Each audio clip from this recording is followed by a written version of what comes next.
नमस्कार दोस्तों, voice of Kamal podcast में आपका स्वागत है। ये हमारा सेकंड एपिसोड है और आज हमारे पास एक ऐसी शख्सियत हैं जिन्होंने अपने विशेष कार्यों से समाज के प्रति एक ऐसा प्रभाव छोड़ा होता है जो समाज को प्रेरित करता है अच्छे कार्यों, अच्छे सिद्धांतों के लिए। तो ऐसे ही आज हमारे साथ में है अवध नारायण मिश्रा, जिन्होंने उप पुलिस अधीक्षक के लिए अपने सेवाएं दी हैं उत्तर प्रदेश सरकार के लिए और जिनको 2005 में राष्ट्रपति पुरस्कार भी मिला हुआ है और जो 2007 में सेवानिवृत्त हुए हैं। तो आइए आज बात करते हैं सर से। नमस्कार सर, हमारे पॉडकास्ट में और बहुत बहुत स्वागत है। धन्यवाद। सर, जैसा कि हमको पता है कि आप 2007 में सेवानिवृत्त हुए और आपने बहुत सारे कार्य किए उत्तर प्रदेश सरकार पुलिस ने विभाग के लिए। तो आपका शुरुआती जीवन कैसा रहा? आपका बचपन कैसा बीता? मतलब आपने गांव से शिक्षा ली कैसे? मतलब आपने हाँ, प्रारंभ में तो गांव में ही हम हमारी शिक्षा हुई याद क्षेत्र में। वही बाद में लखनऊ विश्वविद्यालय से जो है ग्रेजुएशन किया। उसके बाद वहीं से कंपटीशन में खेल कूद में चूँकि ज़्यादा रुचि थी हमारी, और तो वहीं से कंपटीशन में बैठे थे, सो डायरेक्ट इंस्पेक्टर हुए थे। ये 15 से वर्ष 1968 को उप निरीक्षक अच्छा। नियुक्त हुए। ट्रेनिंग ट्रेनिंग के बाद उप निरीक्षक नियुक्त हुए थे। उसके बाद से फिर जो है पूर्व विभाग में पहली पोस्टिंग हमारी रायबरेली में हुई। रायबरेली में 5 साल का कार्यकाल व्यतीत करने के बाद वहाँ ट्रेनिंग पीरियड भी रहा। वह बहुत सारी जो है विभागीय सिखलाई विभाग से जो होती है वो प्रणाली वो सीखा गया। उसके बाद फिर वहाँ थाना महाराजगंज राजनीति का वहाँ में चार्ज दिया गया। पहला चार्ज हुआ मिला। पहला चार्ज महाराजगंज का हुआ, अच्छा। जिसने बड़ी कुशलता से करवाया। तो प्रशिक्षण के दौरान उधर कुछ ऐसा अनुभव या कुछ ऐसा ट्रेनिंग के दौरान कुछ ऐसा हुआ जो मतलब आज तक याद हो आपको? हाँ, ऐसी बहुत घटनाएं हुई हैं, हर जगह कुछ ना कुछ हुई है। और ज़्यादातर हम बहुत ही जनप्रिय थे, हमें लोग पसंद करते थे। जहाँ पोस्टिंग होती थी कई बार कई स्थान नागरिक अभिनंदन हुए, और हमेशा अधिकारी भी हमारे हमारे काम के प्रति बहुत ही खुश रहते थे। और कई ऐसे कार्य हुए जो जिससे जो है जनता में हम बहुत ही पॉपुलर हो गए। इस पर कई घटना आपको सुनाते हैं, आप भी उसको पूछे थे। हाँ। तो सबसे पहले आपने बताया कि जो आपने ट्रेनिंग की तो ट्रेनिंग के समय में कुछ ऐसी क्या क्या उस टाइम पे क्या था? जैसे हम आज के टाइम में देखता हूँ रनिंग होती है और कुछ गोला फेंकना, ये फेंकना, नहीं, ट्रेनिंग उस टाइप से ट्रेनिंग तो सा ये तो प्रारंभिक कंपटीशन है। अच्छा। प्रारंभिक कंपटीशन है ये तो। टेस्ट में जो बैठते हैं तो उस समय फिजिकल होता है। 60 फुट है, माइल रेस है, हाई जंप है, लॉन्ग जंप है। ये सारे जो है वो कंपटीशन होते हैं। रिटर्न परीक्षा अलग से होती है। दोनों के नंबर जोड़ करके फिर इंटरव्यू में लोग बुलाए जाते हैं, और इंटरव्यू से बाद जो सिलेक्ट होते हैं फिर वो ट्रेनिंग के लिए आते हैं मुरादाबाद। 1 साल करीब ट्रेनिंग होती है, और उसके बाद ट्रेनिंग के बाद फिर वहीं से पोस्टिंग होती है जिलों में। हमारी पहली पोस्टिंग रायबरेली हुई थी। अच्छा। रायबरेली जनपद में वहाँ करीब 5 वर्ष की सेवा किया। फिर उसके बाद भी वहाँ से वहीं पहला चार्ज महाराजगंज का मिला में, और वहाँ महाराजगंज में करीब 1 साल रहने के बाद फिर वहीं का एक थाना शिवचंदन के इंचार्ज हुए हम। और शिवचंदन के बाद फिर 2000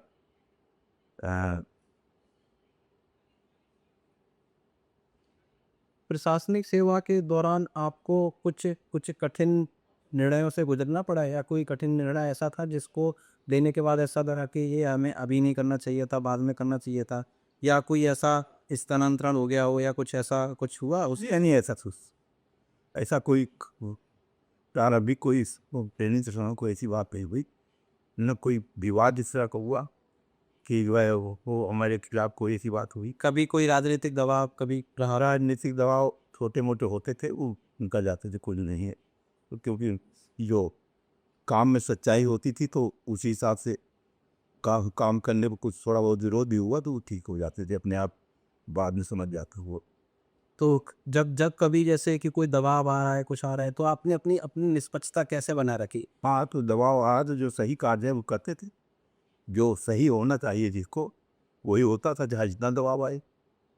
और जब दवा का से हम अपना मत भी बदलते थे। जो सच्चाई होनी चाहिए, जो उसमें होने का वो होता है नियम, वही होता था।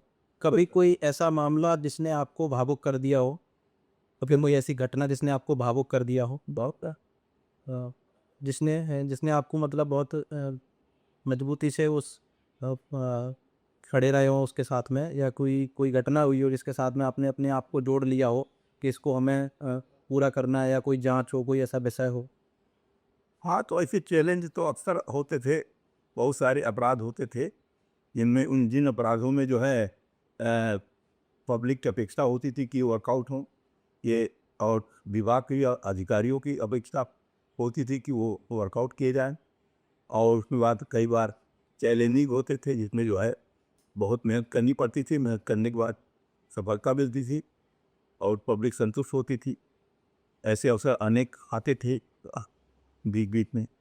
वर्ष 2006 में जब आप 2005 के दिसंबर जनवरी में जब आपके लिए राष्ट्रपति पुरस्कार के लिए आपका नाम आया, तो आपकी क्या प्रतिक्रिया थी? नहीं, हमें 2005 में मालूम हुआ कि पेपर में निकला तो हमें मालूम हुआ कि हमें राष्ट्र पदक के लिए अनाउंस किया गया है।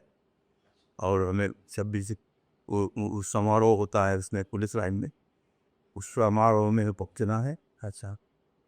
2-4 दिन का टाइम था। जब ये खबर प्रकाशित हुई इसमें अखबार में, तो परिवार का क्या रिस्पॉन्स था? क्या परिवार का रिस्पॉन्स, सब परिवार खुश हुआ इस बात को जान करके कि राष्ट्रपति मिल रहा है, प्रसन्नता हुई।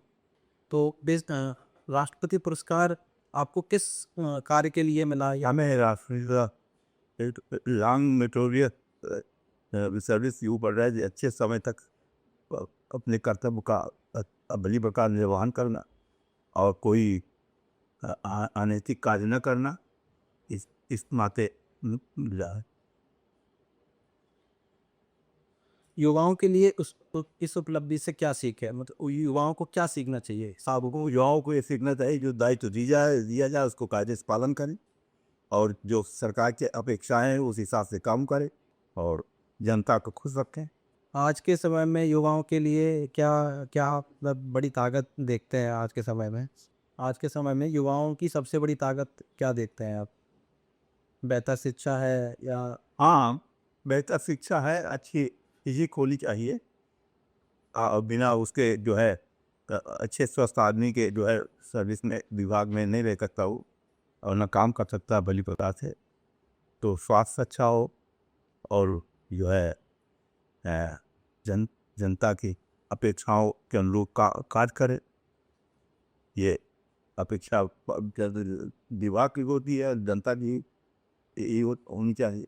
मैं कुछ पुराने पेपर निकाल रहा था, फिर पुराने पेपरों से मुझे जानकारी मिली कि 1981-82 के आसपास आपकी कोई के संपर्क हुआ डाकू मलिक। तो सर क्या प्रशासनिक सेवाएं पहले की तरह सम्मानित आज भी है या नहीं है? है, लेकिन अब इस वक्त कुछ इंटरफेरेंस ज़्यादा, राजनीतिक इंटरफेरेंस ज़्यादा हो रहा है। पहले इतना इंटरफेरेंस नहीं होता था। अच्छा। तो मतलब पहले इतना दबाव नहीं रहता था अधिकारियों पर जो आज के समय में हो रहा है। हाँ, आज के उसमें ज़्यादा हस्तक्षेप राजनीतिक पार्टियों द्वारा ज़्यादा किया जाता है, और पहले इतना दबाव नहीं रहता था। अच्छा। तो सर आप ये बताइए, हमने हमने सुना था कि कुछ एक ऐसी घटना हुई थी सन 2000 के आसपास में, जब आप लखनऊ में पदस्थ थे, साहबगंज में आप पदस्थ थे। उस समय कोई एक चोरी की वारदात हुई थी, उसका उस समय का क्या वाकया था? हाँ, ये 1978 की घटना है। उस वक्त हम सादतगंज थाने में इंचार्ज थे, और यह ठंडक का जनवरी का महीना था। उस रात को हम काफ़ी प्रत्येक रात को पूरे नगर भ्रमण, अपना क्षेत्र में भ्रमण करते थे, ड्यूटियाँ चेक करते थे। उसके बाद जब जो है करीब 2:30 बजे 3 बजे के लगभग सोते थे। उस टाइम एक दिन ऐसा हुआ कि जो है 14 जनवरी की बात है। 14 जनवरी को जो है एकदम से करीब 3:30-4 के लगभग कुछ लोग एकदम से रोते पीटते थाने पहुँचे, चिल्लाने से क्या हुआ क्या हुआ। थाने के चूँकि क्वार्टर थाने पे था, तुरंत हमको बताया गया, मालूम हुआ कि सराफा बाज़ार में डकैती पड़ गई है और 15-16 डकैत थे, असलाह से युक्त थे सब। और जो है उस टाइम पे बाज़ार में पहरा भी हो रहा था। व्यापारी लोग जो है जो व्यापारी लोग थे, जो सराफा के जिनकी दुकानें थीं, वो सब पहरा भी दे रहे थे और उनकी भी तादाद 15-16 थी। लेकिन चूँकि वो पब्लिक के आदमी थे, कुछ डरते थे ज़्यादा, तो मालूम हुआ कि डकैतों का एक करीब 14-15 डकैत आके उनको घेर करके एक मंदिर में बंद कर दिया था। मंदिर में अंदर करके बाहर से जंजीर लगा दिया था और धमका दिया था कि खबरदार से कोई बोलेगा तो। उसके बाद दुकानों 2-3 दुकानें तोड़ करके ताला घन चला करके और लूट ली गई। करीब 12-14 लाख रुपए का सामान उसमें, तो जेवरात वगैरह सब चोरी हुए थे जो डकैत ले गए थे। और उसके बाद जो है बिल्कुल सवेरे की घटना, समझ लीजिए करीब 4-4:30 बजे के लगभग जो है 4 बजे के आसपास की घटना हुई थी। पुलिस को जैसे मालूम हुआ, पुलिस चारों तरफ अपने फोर्स को दौड़ाया, हर रोडों पे, हर छानबीन के एरिया में देख कोई संदिग्ध दिखाई पड़े, कोई और कहीं आता जाता दिखाई पड़े, सबको दौड़ाया गया, खुद भी देखा गया।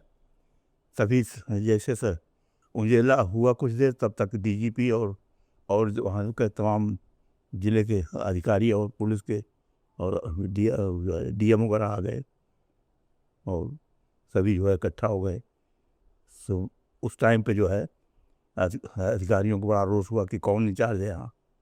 पूछा गया तो हमारे एसएसपी थे उस वक्त श्री राम, और उन्होंने बताया कि ये अवध नारायण मिश्र हैं। उन्होंने डीजी ने कहा कि इनको तुरंत सस्पेंड करो। अच्छा। हाँ, तो लेकिन उसके बाद फिर कोई अपनी अपनी आइडिया लगा रहे थे कि कच्चा गैंग है या जो है कोई बनियाइन गैंग है, कुछ इस तरह के बहुरिया गैंग है, ऐसे आकलन सब कर रहे थे। ऐसे ही हो रहा, तब तक प्रेस कॉन्फ्रेंस थाने पर शुरू हो गया। करीब 50-60 लोग, सब लोग इकट्ठा हो गए, पब्लिक को सब मिला करके। तो तभी जो है वहाँ के जिनके घरों में डकैती पड़ी, जिनकी दुकानों पे, उनमें कई लोग खड़े हुए कि भैया साहब, हम चाहते हैं कि हमारी जो है, मालूम हुआ कि आप यहाँ के इंचार्ज को सस्पेंड कर रहे हैं, हम चाहते हैं कि हमारी जांच वही करें, हमारी तफ्तीश वही करें, उन्हीं पर विश्वास है और हमको विश्वास किसी पर नहीं है। इसलिए अगर हमारा हित चाहते हैं आप तो, और हमारा जितना बचा है वो भी चला जाता, तब भी हम चाहेंगे कि वही जांच करें। अच्छा। इस पर जो प्लानिंग बनाई गई थी कि वो सस्पेंड किया जाए, किया उनको हटाया जाए यहाँ से, वो फेल हो गई थी। अच्छा, अधिकारी जो बड़े अधिकारियों का जो मानना था कि यहाँ हाँ, सस्पेंड होना चाहिए, हाँ, वहाँ पे वापस आपको फिर जांच का हाँ, मौका तो मिल गया। पब्लिक जब उस तरह से, पब्लिक सपोर्ट पब्लिक भी सपोर्ट किया, दुकान वाले। तो अधिकारियों को उस समय कैसा लगा जब वो ट्रांसफर के सस्पेंड के लिए बोल रहे थे और वहाँ हाँ, व्यापारी अधिकारियों को सराफा अपना वाले मत लोगों ने बदलना पड़ा और जो है हमें केस वर्कआउट करने के लिए जो सुविधाएं हो सकती थी उन्होंने देने को कहा और 3-4 टीमें गठित की गई। पुलिस की साफ वाहन दिए गए एसएसपी द्वारा। हम लोग वो वर्कआउट करने के लिए जो है प्रयास करना शुरू किया और लखनऊ के आसपास जिलों में भी खंगारा गया पूरा। उन्नाव है, रायबरेली है, बाराबंकी है और सीतापुर, हरदोई, इन जिलों में भी जो है जो संदिग्ध लोग थे जिनकी उनकी तलाश की गई, वहाँ रेडें दी गई की गई। अंत में ये गैंग हरदोई से खुला। हरदोई में जो है वहाँ के करीब 15 बदमाश पकड़े गए थे और वो उनमें से एक बदमाश जो वहीं सब्जी मंडी में दुकानों के पास सब्जी के दुकान लगाता था सब्जी की। वहीं सादतगंज में, जो पूर्णिया के वो सादतगंज में जो चौराहे के पास एक सब्जी की दुकान लगाता था, उसी डकैती की मुखबिरी में ये डकैती डाली गई थी वही, और वो उसमें शरीक था, खुद भी शरीक था। और तो माल पूरा हाँ, माल गया। काफ़ी कुछ कम से कम 75% माल बरामद हो गया था। अच्छा, और उसके बाद फिर केस। तो 1978 की बात है ये। उस समय 15-20 लाख की चोरी थी, तो आज के समय से तो तकरीबन वो 8-10 करोड़ के आसपास। नहीं, करोड़ नहीं, अब आज के, क्योंकि आज आज के करीब दुगना हो जाएगा उसका। 50 साल हो गए, 50 साल हाँ में तो, तो काफी बड़ी चोरी, हाँ काफ़ी बड़ी डकैती हुई, चोरी नहीं, डकैती थी। काफ़ी बड़ी डकैती हुई। और वो वर्कआउट हुआ, बहुत फ्रंट पेज पे सभी पेपरों में निकला हो जो है कि वो सादत दिन की डकैती जो पर्दाफाश, बहुत बड़े अक्षर में बहुत प्रशंसा हुई मिली उसमें अधिकारियों द्वारा। अच्छा, हर तरह से बड़े खुश हुए लोग। तो इस प्रकार से ही वो हुई, जो कि जनता भी सहयोग किया, हमें वर्कआउट कराने में मदद किया। तो हमने सुना है हर पुलिस वाले का, हर किसी अफसर का एक प्रसिद्ध और एक हथियार बहुत पसंद होता है। तो आपके कौन सा ऐसा हथियार था हम जो लोग का रिवॉल्वर हमारे रहता था, अच्छा, आप रिवॉल्वर। और फोर्स राइफल रहती। अच्छा, रिवॉल्वर आपको पसंद, रिवॉल्वर चलाना पसंद था हाँ, आपको? रिवॉल्वर तो कंपलसरी था इंस्पेक्टर्स के लिए जो है, अच्छा, रिवॉल्वर रखना, इसके उसकी ट्रेनिंग भी दी जाती है, और रिवॉल्वर रखते हैं, सरकारी इशू होते हैं।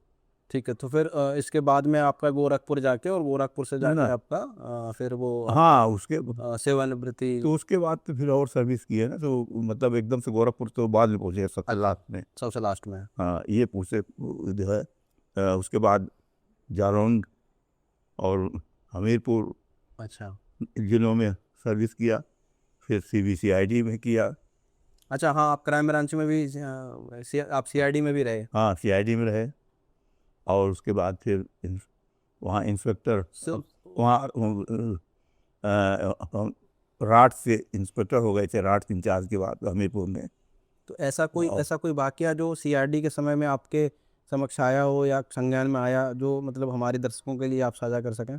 ऐसे वाक़या तो छोटे मोटे ऐसे बहुत बहुत नहीं रहे। अ, हुसैनगंज में सन 76 में एक सुबरा लहरी कांड हुआ था, जो एक बंगाली लड़की थी, और तो उसकी उम्र करीब 25-30 साल की थी, अनमेरिड थी।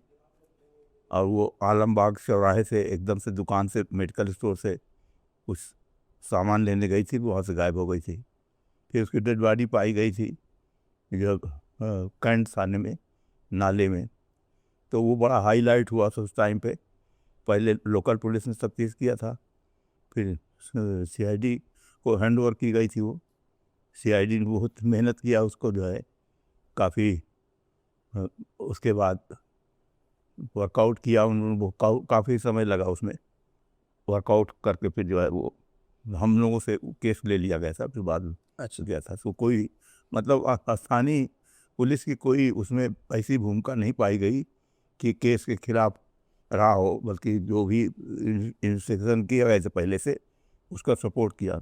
अच्छा। तो वापस आप सीआरडी से वापस फिर इसमें कब हाँ, दोबारा CID से CID CID में रहे, तो CID के बाद फिर हमारी पोस्टिंग बहराइच हुई, बहराइच कोतवाली सिटी, वहाँ रहे।